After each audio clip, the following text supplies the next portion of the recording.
Hi there VC, it's Steve Whitty here and another video. Well, it's going to be the first of two videos I'm going to record and publish today. It's Recent Finds Volume 109.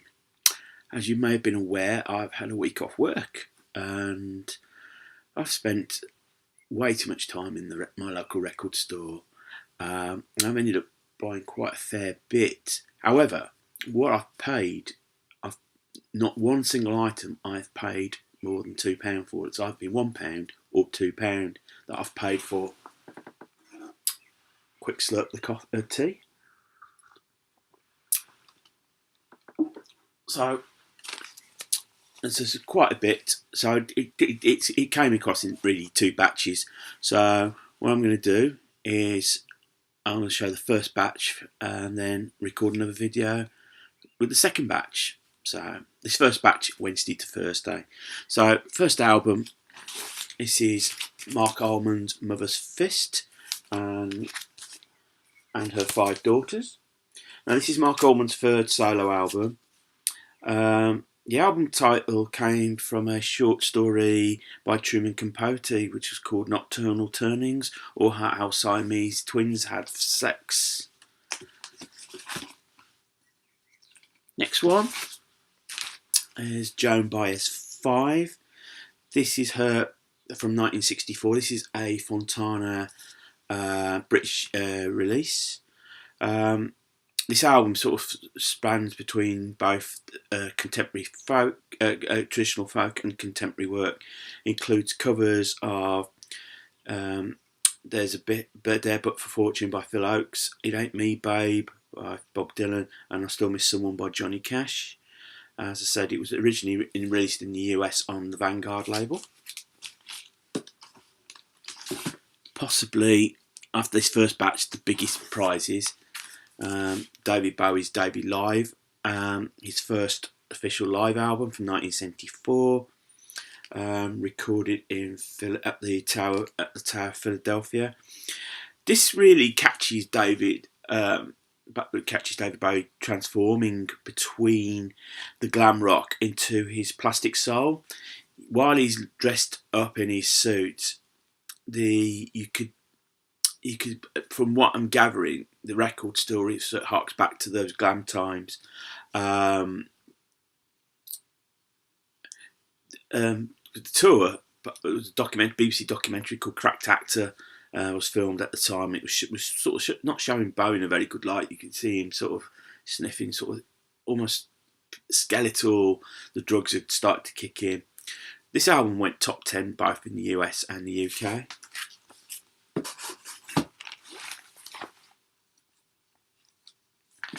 Next album is Station to Station by Bowie. Now this sleeve was a bit broken.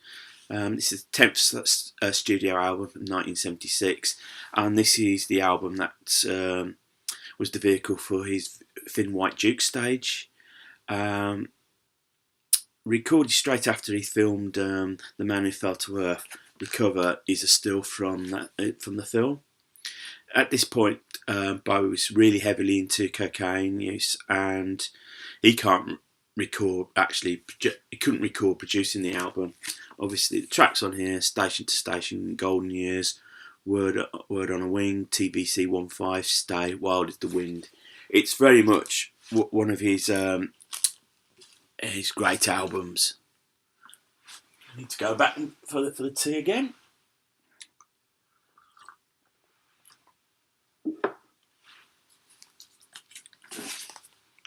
Next album, Eric Clapton's Another Ticket, from 1981. This was his final album for Polydor Records, produced by Tom Dowd. It features Albert Lee on guitar and Gary Booker on keyboards, amongst others. Probably the best known track I've got on here is I Can't Stand It. Yeah, not a bad album. It was quite a successful album, but I think Clapton felt his relationship with Polydor had come to a natural end. Referring to notes here. A couple of weeks ago, I showed a Julian Cat reissue I purchased. This is his debut solo album, World Shut Your Mouth. The song itself doesn't feature on the album. This was released in 1984. At that point, Cope had sort of escaped Liverpool and moved back to Drayton Bassett, which was near his home, his place of birth, which is Tamworth, which is about 10 miles away from here. He was sort of recovering from the breakup of the Teardrop Explodes. So it flopped. The album actually flopped on release. So Cope had to really start again to build his career up. Next album, Depeche Mode, Black Celebration. This is the band's fifth album from 1986. It's really, while Martin Gore wrote the songs, Alan Wilder sort of credited for help bringing the darker sound that were to become well known for. Though the initial reviews were really quite scathing. Critics were still, especially in the UK, were still seeing Depeche Mode as a bit of a boy band, teen idols, and didn't really see into the fact that they were moving in a different direction. On the album, you've got Black Celebration, title track, Question of Love, Lust, Stripped, and Question of Time. They were the singles off the album. Actually, not a bad album at all. And from the back of that, the band followed it up with Music for the Masses. And this was more critically received, and it was also a shift in producer. During the recording of Black Celebration, tensions had rose between the band and Daniel Miller, so he agreed to step aside, and so the band co-produced this album with David Bascombe. You've got tracks on here: Never Let Me Down, Strange Love, I want You Now, Behind the Wheel. Sort of continues that sound. Really is a good album. Next album. Now, a few weeks back, I showed some US and Donovan albums, and I found another one. Excuse me, my throat's very dry. This is Mellow Yellow. Now, this is the fourth album by Donovan. Well, what was so unusual about this? This is again American copy. This album was never ever released in the UK, and in fact, when it got the tracks, some of the tracks, the reason it didn't get issued because of a contract dispute he had with Pye Records. He wanted to leave Pye. Pye weren't happy and basically blocked Donovan from releasing stuff. When that was all sorted, the album Sunshine Superman in the UK was a mixture of that album and this album. So, really pleased to have it. But it's as far as I was looking at it, I was reading up about it, was the musicians that were on there. John Paul Jones, Danny Thompson played bass, and John McLaughlin contributed rhythm guitar onto Mellow Yellow. And someone I'm really pleased to find, Bob Dylan's Desire, his 17th studio album in 1976. This is considered to be one of his better albums, and that's because I think the band he was playing with at the time, they were all tuned in. They weren't session musicians, hired hands. This was basically the band that was been performing the Rolling Thunder Revue. Probably the best known track is Hurricane, telling the tale of Reuben Carter, who was jailed for a crime he didn't commit. Also, the last track on here, Sarah, it's very much a personal song in tribute to his then wife. Marriage had been on the rocks, and I think this was sort of an attempt by Dylan to sort of like try and patch things up. However, it didn't have a happy ending because the following year, Sarah did file for divorce.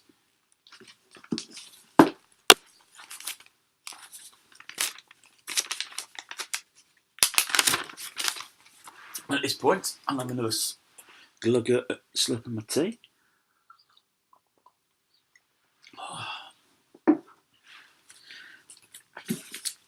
So the next album is Bob Dylan at Budokan, which came out in 1979, and this is very much seen as a live greatest hits album. And it was, in a sense, it was sort of panned because it was seen as slick and sterile. I'll say I'm looking forward to listening to it. What I like about this package, you've got in here a booklet, and it's made out so it's like almost like Japanese programs in Japanese, a mixture of Japanese and English. Yeah, obviously, so put this back in here.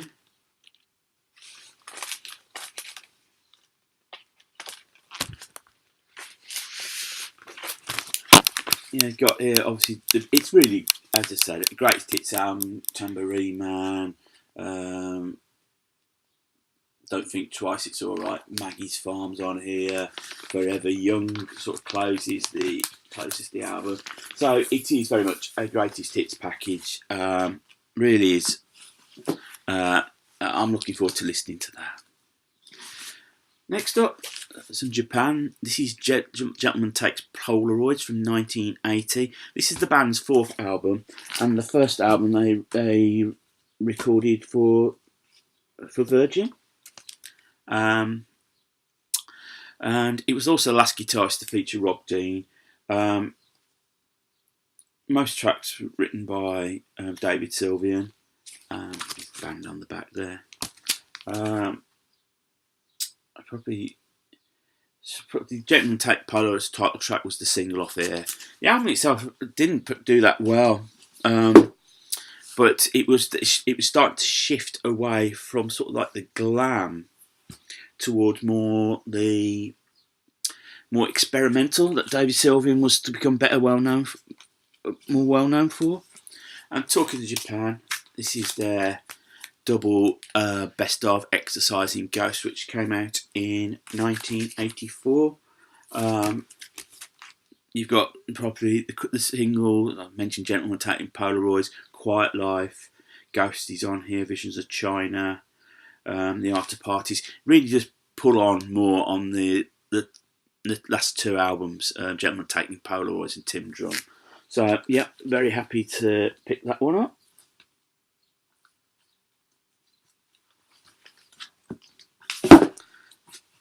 Next album, and I'm surprised this is my first. Next album.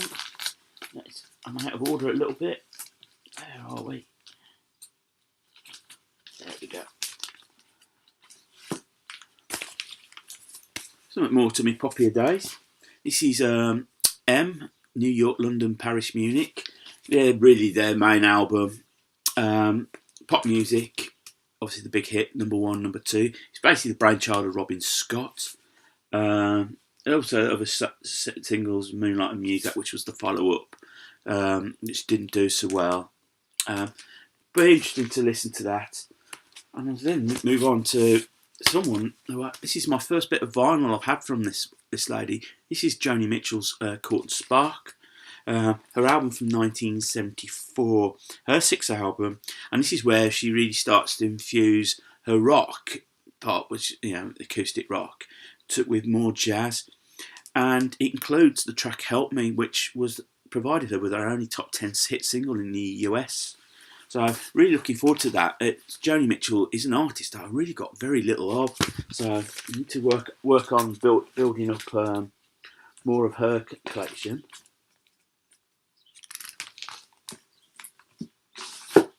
And then, final two albums in this batch. This is Bonnie Raitt and Give It Up, her second album from 1972. You can see the world cover's well worn. It's my first Bonnie Raitt album. This is critically well received. It's a good mix of blues rock. So I'm looking forward to giving that a listen. See if I can find any more Bonnie Raitt in the bins in future. And then final album in this batch. This is a bit of a strange compilation. This is called Backtracks 3, and this is one side The Who, one side Jimi Hendrix Experience. Both were on Track Records. Now, Backtracks is basically a cheap compilation that Track Records put out. This is from 1970. It's known as 99 because I think it only went for 99 pence. However, if you're lucky with these, and these are worth checking out, what happened, that track had apparently had a lot of original albums. And they decided to put them in this. So if you're lucky, if you look hard enough, you might be able to find an original album. This series featured a lot with their artists on here. I've got a copy of the Who Sells Out as a backtrack, which is just a plain red cover. So I say features Who and the Jimi Hendrix. It's basically a Jimi Hendrix greatest hits compilation of that time. So well worth having. So VC, that was the first batch of records I purchased. I'll do another video that will show off the next batch. So if you've come across my channel for the first time and you like what you see, click on the subscribe button. Thumbs up, thumbs down. Love the interaction. Feel free to comment. I will get back to you. So I'll leave it there for now. So until next time, which will be very shortly, take care of yourselves, keep spinning, and more importantly, keep smiling.